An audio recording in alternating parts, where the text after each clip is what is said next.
Hello, welcome to another episode of The Doc is In. I'm Dr. Safa Hegazin, internal medicine and obesity medicine consultant. I'm joined today by Dr. Robert Abouassaly. He's a consultant urologist and the chair of the Integrated Surgical Institute. I also have with me Dr. Waleed Hassen. He's a consultant urologist and the department chair at the Cleveland Clinic, Abu Dhabi. Welcome. Thank you. Glad to be here. Yes. Together we'll talk about the key pillars of men's health, from prostate screening and cancer prevention to performance, hormones, and how lifestyle can transform your well-being. Men usually talk about cars, work, and sport, but they rarely talk about their health. The truth is, most men wait until something goes wrong before seeing a doctor, whether it's prostate issue, low energy, or changes in performance. So many men struggle in silence. Today in our podcast, we're helping them break the silence. Hello, welcome. So we're going to start today by talking about prostate. What is prostate and what is the function of prostate and what kind of complication that can rise from this part? Very good question. A lot of people hear the word prostate, they know that it's an organ, they don't really know what its purpose is. And actually, it's about a walnut-sized organ that sits under the bladder in the pelvis in men. And it's a reproductive organ, so it helps produce nutrients for sperm for reproduction. After reproductive age, it doesn't really serve much of a functional purpose. However, its location makes it susceptible to side effects if treated. It is also surrounding the urethra, so as it grows, because it tends to grow with age, it tends to squeeze off the urethra and cause urinary symptoms and problems for men. And it is also one of the highest risk organs for cancer. So this is where we see prostate cancer and the treatments with the possible side effects of those treatments. Yes, thank you for that. I see a lot of patients that come to my clinic for different reasons, and they're not even considered screening for prostate cancer. What is the age to screen for the prostate cancer, or how do we screen for that? So, prostate cancer is a different disease than other cancers in the sense that it is a slow-growing disease, and it affects our lives over many, many years rather than weeks or months. So the purpose of screening is really to try to detect something to prevent complications that may happen years from now. And so how we screen really depends on what is your risk for developing cancer. And in general, prostate cancer is a disease of aging, and it tends not to affect our lives until we're sort of over the mid-40s or 50s. So we in general, we begin to think about screening for men in prostate cancer, typically in your late 40s or by 50, unless you have a family member or a close family member with prostate cancer. So if you have a father or a son or an uncle, those patients should be screened starting in their early 40s. How do you usually screen for that? So, the easiest way to screen and the traditional way to screen is a blood test. It's called the PSA. It stands for prostate-specific antigen. And it's a protein in the blood that is only produced by prostate cells, and it's produced more by prostate cancer cells. Right. So we would typically get a blood test, and if the blood test is out of proportion to what we would expect it to be, is a little higher than it should be for your age, for your prostate size, then it raises the suspicion for prostate cancer, and then we can consider additional testing. We used to also recommend what's called a digital rectal examination of the prostate. So because of the location of the prostate sitting in front of the rectum, we can examine at least half of it with an exam and a physical examination through the rectum. But again, that's not. Some organizations don't think that's absolutely necessary for screening. Got you. Okay. I just want us to talk about what can we provide for patients who were diagnosed with prostate cancer at a Cleveland Clinic. I know we have multidisciplinary approach, and we have all the services that can help the patient, get the appropriate treatment and the follow-up afterwards. Can you just tell us what we have here at Cleveland in terms of treatment for prostate cancer? Sure. The key thing with prostate cancer is how we treat it is a very, very individualized approach. And so what may be right for one man may not be right for another man. And it really depends on how old you are, how healthy you are, what type of cancer you have, how aggressive it is, and how much cancer you have. And we put all of these things together to try to help men come to the appropriate treatment choice for them. And that treatment can range anywhere from doing nothing and just watching it if we think that it's something that may not affect your life, to advanced surgical techniques using robotic surgery and other minimally invasive techniques, giving very, very advanced radiation, as well as doing something called focal therapy, where we treat just part of the prostate. And how we do that is very, very individualized. And that's why really the most important thing is that first decision and that first choice on how we treat you may significantly impact your life in terms of complications and side effects. So that's really the most important thing, is to tailor each approach to the individual. Got you. Okay. Patients are worried about surgical intervention in general, and when it comes to prostate also, they're worried about the complications that can arise from surgical intervention. Can you just touch base on those? Yeah, so it goes back to my earlier description of where it's located.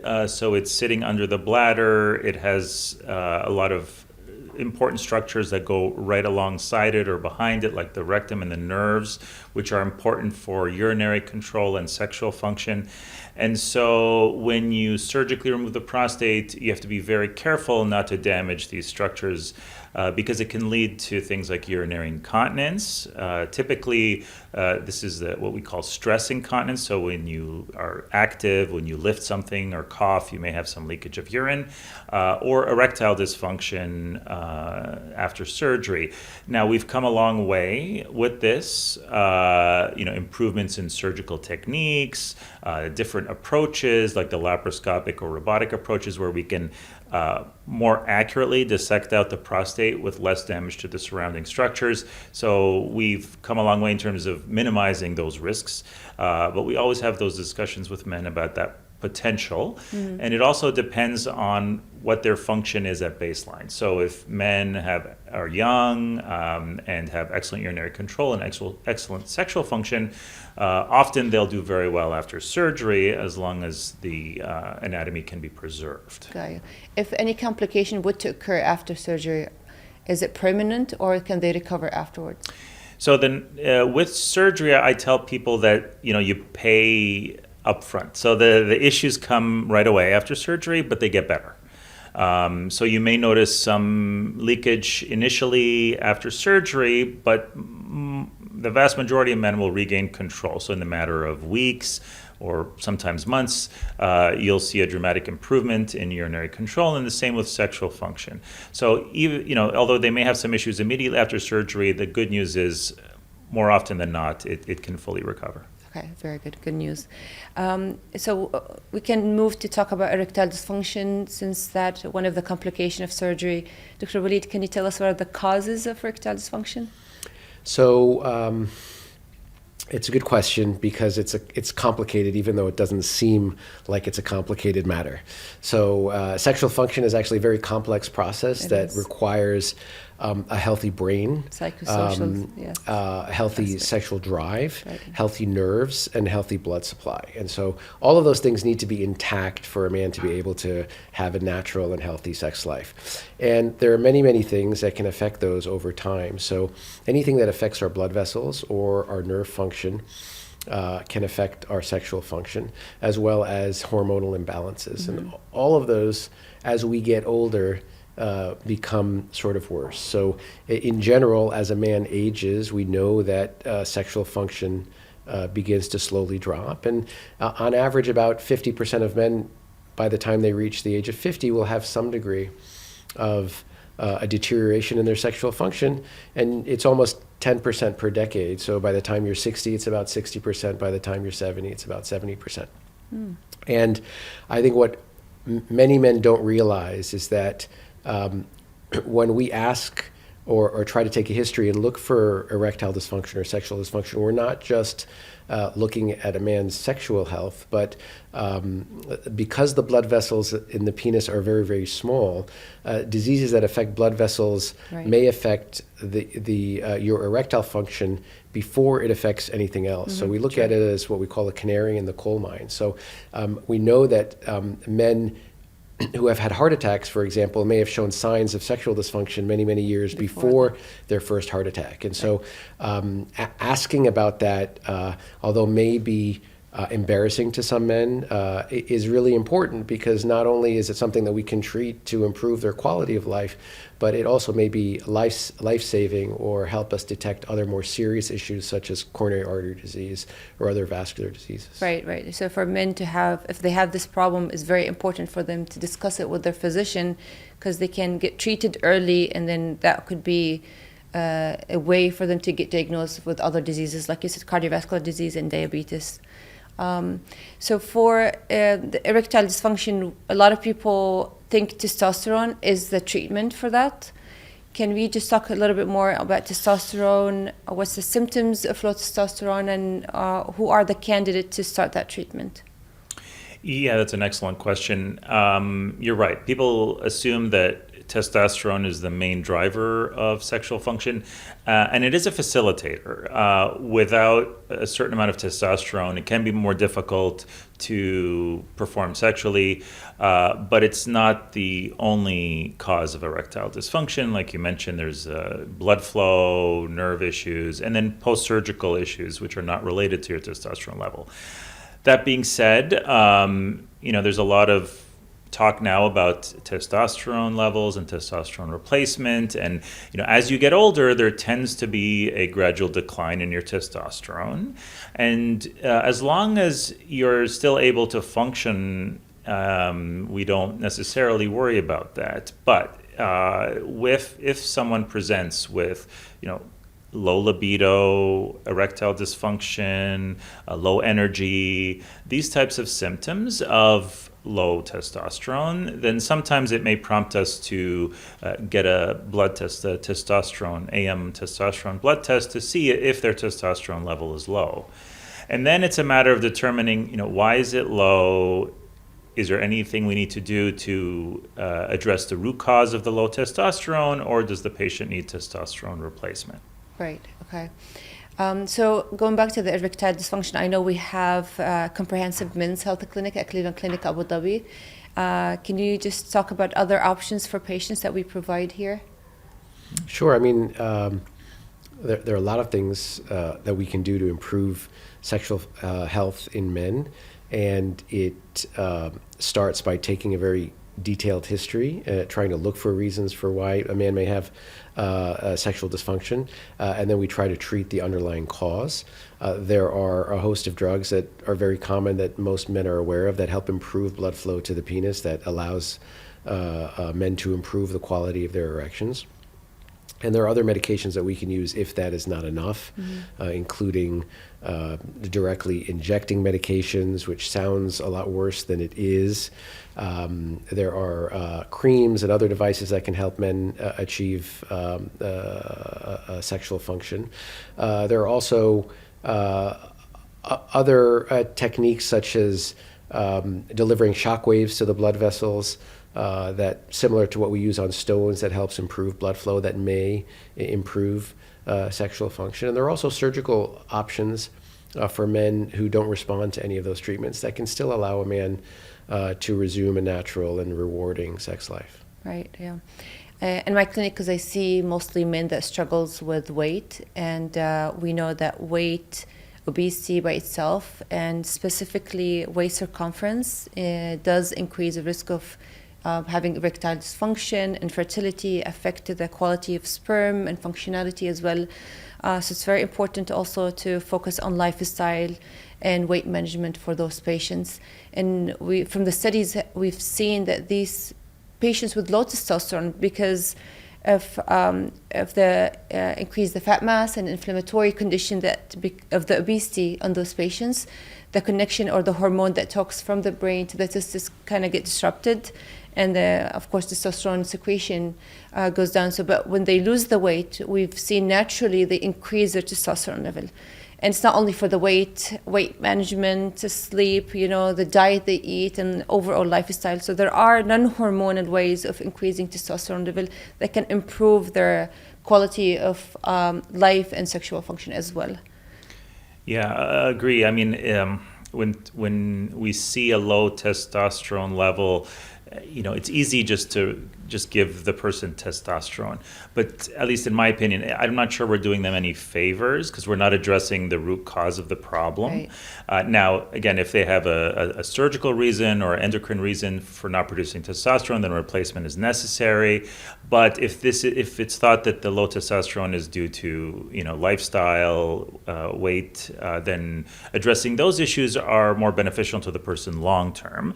And studies have clearly shown that weight loss, exercise, and better sleep can improve testosterone and erectile function and sexual function in general. So these are the things we consider before necessarily considering testosterone replacement therapy. Right, that's true. Anything from your side, Dr. Waleed? It's Men's Health Month, right? And the purpose of this really is to also talk a little bit about men holistically. We know that men die earlier than women, right? On average, their life expectancy in the West is about 7 or 8 years lower. And even in this part of the world, it's still about 4 years lower. And there are a whole host of reasons for why that is. Men are less likely to go see their doctor. They're less likely to have a primary care physician. They're more likely to smoke. They're more likely to get less sleep. So how do you encourage your patients to come in and see their doctor, and what type of things do you try to do to encourage them to improve their health? Yeah, so when I see them in the clinic, I usually have a very comprehensive evaluation of them. I do ask questions about their eating habits, eating disorder. We talk about sleep. If there's any sleep apnea that's undiagnosed, I'll try to address that and refer to the specialized clinic. I also ask them about their exercise routine, if there's any stress, any depression, and it's all related to the overall health. So when we do comprehensive evaluation, and then we talk about the basic of diet. Like sometimes people don't have a good knowledge about food. Like if I ask, where do you get protein from or carbohydrate, or so some people need a little bit more education in regard to that, and that makes a big difference in the way they look at food and choose their food when they go back. The other thing I use is the injectables or the GLP-1 medications, and it's very important to mention is a lot of people come in, they're worried that these medications can have harmful effect on them, or it can actually cause erectile dysfunction. And what we've seen is the other way around. Because they lose weight, because they also tend to lose weight from the abdomen, the visceral fat, their testosterone level improve, their self-image and confidence improve, mental health sometimes improve as well, and we see the other way around. So it's important to kind of present patients with the option. We also can't forget bariatric surgery can be a great option for patients that are not responding to medications, or the medication is not a good option for them to help them lose the weight. So we look holistically at the patient. I tend to address the things that I can address in the clinic and then refer to this other subspecialty. And this is what I like about Cleveland Clinic Abu Dhabi. We have this holistic approach for patients. We have all the other services that we work together to provide the best care for the patient. Absolutely, yeah. That's a good point. Yeah. Any message you want to give to the patients at the end of our podcast? Thank you. I think awareness, like you said, is key for men, and being more aware of some health issues that might come up and health maintenance. It's a lot easier to treat something by preventing it rather than once it is more advanced and it's difficult to reverse some of the effects of that condition. And a lot of times patients will come to me and say, doctor, what can I do? What's good for my prostate, diet-wise, and so on? And a lot of times what I'll say is, look, we don't know 100% what dietary factors are good for your prostate and which are not, but what I could tell you in general is what's good for your heart is good for your prostate, right? So a heart healthy diet, low, reasonable amounts of red meat and so on, leafy greens, these are the things that are good for your heart and tend to be good for your prostate health and sexual health as well. Dr. Waleed? I would say that, our version of manhood, it tends to be thought of as someone who's strong, who suffers in silence, and is a provider and protector. But in order to be those things, you really need to also protect yourself. And so there's no reason to suffer in silence. You need to see your doctor. You need to make a habit of seeing your physician. Many of the things that will affect our lives are treatable or preventable if they're caught early. And if you're a man's loved one, so if you're a wife or a daughter, encourage the men in your life to see a doctor routinely, to get screened for the issues that they should be screened based on their age, and to encourage them to live a healthy life. Thank you for today's podcast. That was amazing. And I just want to end by telling our viewers that men's health isn't just about fixing what's broken. It's about building what's strong. It's about promoting wellness and not only treating illnesses. So we need to start the conversation early. And thank you. Thank you. Thank you.